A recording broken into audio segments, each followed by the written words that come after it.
The question is, Nitesh and Priyanshu get along well. After completing a fashion design course at a reputable institute, they established a garment factory in the rural area of Faridabad to manufacture trendy casual wears such as pants, t-shirts, shirts and so on under the brand name of Vastra. They have hired people from the surrounding villages to work in the factory. Moreover, they wish to sell their products through local retailers and in the villages and also through Myntra. In the context of the preceding case, identify the elements of marketing mix being taken into consideration by Nitesh, and number 2 is name the channels of distribution adopted by them. तो यहाँ पे आपका question में क्या given है? Question आपसे ये बोल रहा है कि नितेश एंड प्रियांशु ने फैशन डिजाइनिंग का कोर्स कंप्लीट करके एक गारमेंट फैक्ट्री स्टैब्लिश करी थी फरीदाबाद के रूरल एरिया में, जहाँ पे वो ट्रेंडी कैजुअल क्लोथ्स को मैन्युफैक्चर करेंगे, जैसे pants, T shirts, shirts etcetera under the brand name of Vastra. ठीक है, वो जो भी प्रोडक्ट्स बनाएंगे उसको वो वस्त्रा ब्रांड नेम के अंदर सेल करेंगे. राइट. उन्होंने गांव के आसपास के जो लोग थे उनको हायर किया है फैक्ट्री में काम करने के लिए. ठीक है. इसके अलावा उन्होंने डिसाइड किया कि वो अपने प्रोडक्ट्स को जो गांव के लोकल रिटेलर्स हैं उनके थ्रू बेचेंगे और साथ में मिंत्रा जो ऑनलाइन ऐप है शॉपिंग का उसके थ्रू बेचेंगे. राइट. तो आपको ये बताना है कि इस एग्जाम्पल में, इस क्वेश्चन में कौन कौन से एलिमेंट्स ऑफ मार्केटिंग मिक्स को कंसिडर किया गया है और नंबर 2 कौन से चैनल ऑफ डिस्ट्रीब्यूशन को अडॉप्ट किया गया है. राइट. तो सबसे पहला क्वेश्चन को हम आंसर करते हैं कि कौन से मार्केटिंग मिक्स के एलिमेंट्स को यहाँ पे कंसिडर किया गया है. तो सबसे पहली चीज़ जो एलिमेंट यहाँ पे कंसिडर किया गया है वो है आपका प्रोडक्ट का. राइट. Product mix.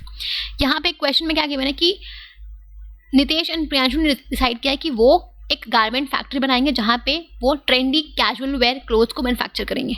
राइट. तो यहाँ पे जो फर्स्ट डिसीजन लिया है, जो एलिमेंट ऑफ मार्केटिंग मिक्स वो यूज़ कर रहे हैं वो है आपका प्रोडक्ट मिक्स का. राइट.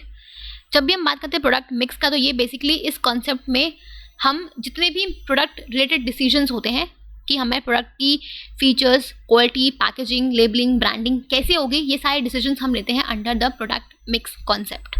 ठीक है. जितने भी इंपॉर्टेंट प्रोडक्ट डिसीजंस होते हैं वो सब हम लेते हैं under the product mix concept. तो यहाँ पे उन्होंने डिसाइड किया कि वो अपने प्रोडक्ट को under the brand name of Vastra बेचेंगे और वो क्या क्या बनाएंगे, उनके क्या फीचर्स होंगे, क्या क्वालिटीज होंगी, ये सब उन्होंने डिसाइड किया है under the product mix concept. Right. तो पहला तो ये हो गया. जब आप आगे क्वेश्चन में पढ़ोगे तो यहाँ पे क्या गिवन है कि उन्होंने डिसाइड किया है कि वो अपने प्रोडक्ट्स को जो लोकल रिटेलर्स है विलेज में उनके थ्रू बेचेंगे और जो ऑनलाइन शॉपिंग ऐप है मिंत्रा उसके थ्रू बेचेंगे. राइट. तो यहाँ पे उन्होंने क्या डिसाइड किया है, यहाँ पे उन्होंने अपने प्रोडक्ट्स को वो कैसे कस्टमर को अवेलेबल कराएंगे उन्होंने इसका डिसीजन लिया है. राइट. तो यहाँ पे जो एक और मार्केटिंग मिक्स का कॉन्सेप्ट उन्होंने यूज़ किया है वो है आपका प्लेस का. ठीक है. प्लेस या फिजिकल डिस्ट्रीब्यूशन कॉन्सेप्ट आप कह सकते हो, जहाँ पे हम वो सारी एक्टिविटीज़ या वो सारे डिसीजंस लेते हैं कि हमें प्रोडक्ट को कैसे अपने टारगेट कस्टमर्स तक पहुँचाएंगे. How will we make our products available to the target customers, कि हमें प्लेस ऑफ प्रोडक्शन से प्लेस ऑफ कंजप्शन तक अपने गुड्स एंड सर्विसेज को हम कैसे पहुँचाएंगे, इस सारे डिसीजंस को हम लेते हैं under the place mix concept और फिजिकल डिस्ट्रीब्यूशन कॉन्सेप्ट. राइट. तो यहाँ पे जो 2 एलिमेंट्स ऑफ मार्केटिंग मिक्स को डिस्कस किया गया है वो है आपका एक तो प्रोडक्ट मिक्स का और दूसरा आपका प्लेस मिक्स का. ठीक है. अब second part of the question क्या है कि name the channels of distribution adopted by them. अब आपसे पूछा कि यहाँ पे नितेश और प्रियांशु ने कौन से चैनल ऑफ डिस्ट्रीब्यूशन को ऑप्ट किया है. राइट.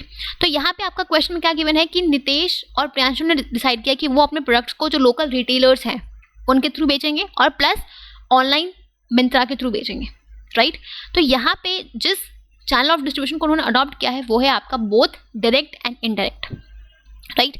अगर हम बात करें डायरेक्ट चैनल ऑफ डिस्ट्रीब्यूशन की तो जब भी कोई मैन्युफैक्चरर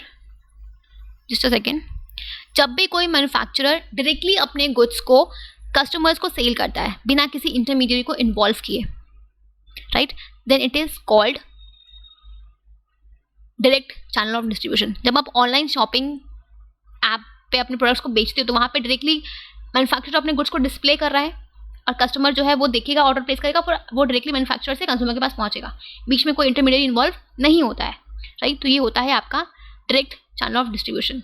के जितने भी आपके ऑनलाइन शॉपिंग प्लेटफॉर्म्स होते हैं वो सब आपके डायरेक्ट चैनल ऑफ डिस्ट्रीब्यूशन होते हैं. राइट. अब एक और दूसरा क्या है आपका कि उन्होंने ये भी डिसाइड किया कि वो अपने प्रोडक्ट्स को जो लोकल रिटेलर्स हैं उनके थ्रू बेचेंगे. राइट. तो यहाँ पे रिटेलर क्या है, वो एक इंटरमीडिएरी है.